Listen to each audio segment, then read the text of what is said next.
Is Europe about to get a new country? That's what some headlines suggest. It's been nearly a week from Sunday's disputed independence referendum in the Spanish region of Catalonia, and tensions are still rising. The regional government, which wants to split from Spain, has said the region's parliament will respond to the result of the referendum, a 90% landslide in favor of independence, albeit on a turnout of less than half the population. Reuters reported Friday that Regional President Carles Puigdemont would speak in the parliament on Tuesday. Parliament's response could lead to a unilateral declaration of independence. That's not possible under Spain's current constitution and would be considered invalid by the Spanish government. Keep up with this story and more by subscribing. So what will happen next? Here's what you need to know. Time to talk. Before things get that far, it's possible the Spanish and Catalan governments could sit down to negotiate some sort of more moderate deal. The Catalan government has called for the EU to play a more active role in mediating the debate between it and the central government in Madrid, but the central government has rebuffed this. Raúl Romeva, the Catalan government's Minister of Foreign Affairs, says his side would still be open to dialogue with Madrid. A sustainable solution should be based on dialogue, on negotiations, with no preconditions, he tells Newsweek. Is there any offer from the state? No, there is not. The Spanish government position is that there is no viable debate to be had. The government will not negotiate over anything illegal, a statement from Prime Minister Mariano Rajoy's office said this week, according to Euractiv. Meanwhile, the EU is likely loath to intervene too heavily.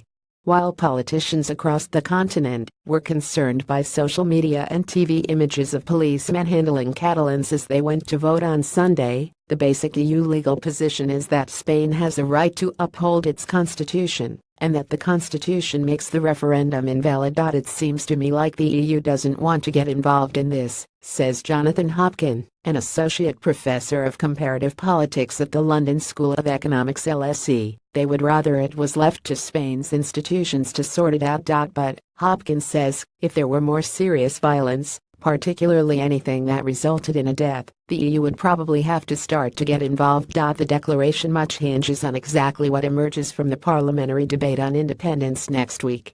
The radical left-wing CUP party, which backs independence, but is not in the government, carries weight among grassroots independence activists, and is pushing for an immediate unilateral declaration of independence. But the government is a more moderate coalition led by the center-left Republican Left of Catalonia and the center-right Catalan European Democratic Party PDeCAT, Puigdemont's group.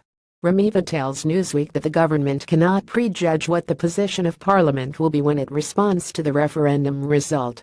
But, he says, the Parliament has a duty to recognize and to acknowledge the result of the referendum on Sunday. As for exactly what that could look like, that's what the Parliament has to decide, he says. José Javier Olives Osuna, an expert in Spanish politics at the LSE, says the Parliament and government might end up taking a more moderate stance. So far the nationalist movement has shown to be very flexible, he says. That means we can't rule out the possibility that the declaration is somehow ambiguous. Taking back control of the Catalan government does unilaterally declare independence, the Spanish government may decide it has no choice but to suspend all or part of its regional autonomy and bring it back under national control.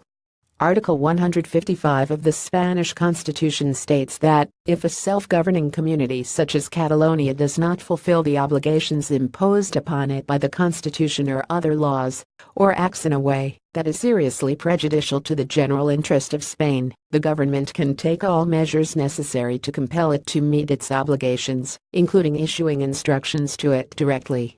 That allows for quite a broad spread of measures. The government could simply impose control over some aspects of the Catalan region, such as its police force, or it could take sweeping actions firing and appointing ministers for the regional government, for example.